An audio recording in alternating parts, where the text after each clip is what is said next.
When Lord Varaha slew Hiranyaksh, the brother of the demon king Hiranyakashipu began to burn with the fire of vengeance. He resolved to perform severe penance to gain such power that no one could kill him, allowing him to become the king of the three worlds. He performed extreme austerities, which pleased Lord Brahma, who appeared and told him to ask for a boon.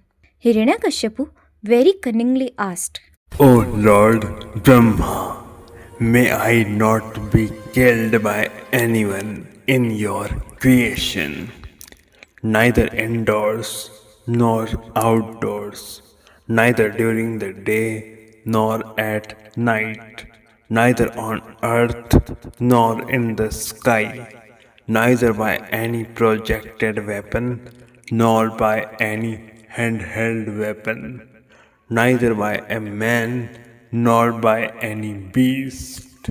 Tathastu. Considering himself immortal, Hiranyakashipu became a tyrant. He conquered the three worlds and declared himself God. He forbade the worship of Lord Vishnu and began to persecute the Brahmins and sages. In his very own house, a son named Prahlad was born, who was a supreme devotee of the Lord. Despite his father's constant prohibitions, Prahlad remained immersed in devotion to Lord Vishnu at all times. ओम नमो भगवते वासुदेवाय। ओम नमो भगवते वासुदेवाय। Enraged Hiranyakashipu made several attempts to kill his own son. He had Prahlad trampled by crazed elephants, bitten by poisonous snakes, thrown off mountains, given poison, and forced to enter fire. But by the Lord's grace, Prahlad remained completely unharmed. One day, trembling with rage, Hiranyakashipu summoned Prahlad and roared, On whose strength do you defy my orders? Where is this Lord of the universe of yours? Prahlad calmly replied, Father, that Almighty Lord is omnipresent.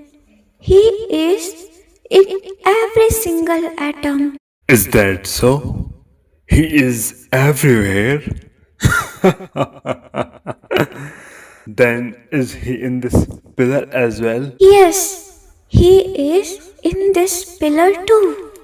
Hearing this, Hiranyakashipu's fury escalated. He thundered, Watch! I will destroy this pillar right now. Seeing this, Hiranyakashipu drew his sword and, full of rage, struck the pillar with great force.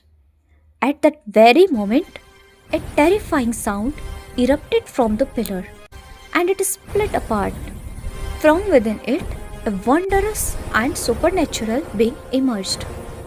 He was neither completely man nor completely lion. He was Lord Narsimha, whose form was half man and half lion. Lord Narsimha seized the arrogant demon and dragged him to the threshold of the royal court. The time was twilight.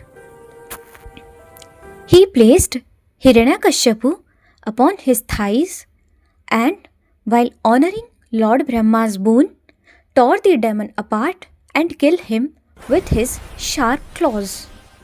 Thus, the Lord fulfilled every condition of the boon. The time was twilight, neither day nor night. The place was the threshold, neither inside nor outside. The location was his lap, neither on earth nor in the sky. The weapons were his claws, neither Astra nor Shastra. And the form was Narsimha, neither man nor beast. Jai Shri Hari. If you enjoyed this story, please give it a like, share it with your friends, and subscribe to join the Bhakti Doodles family.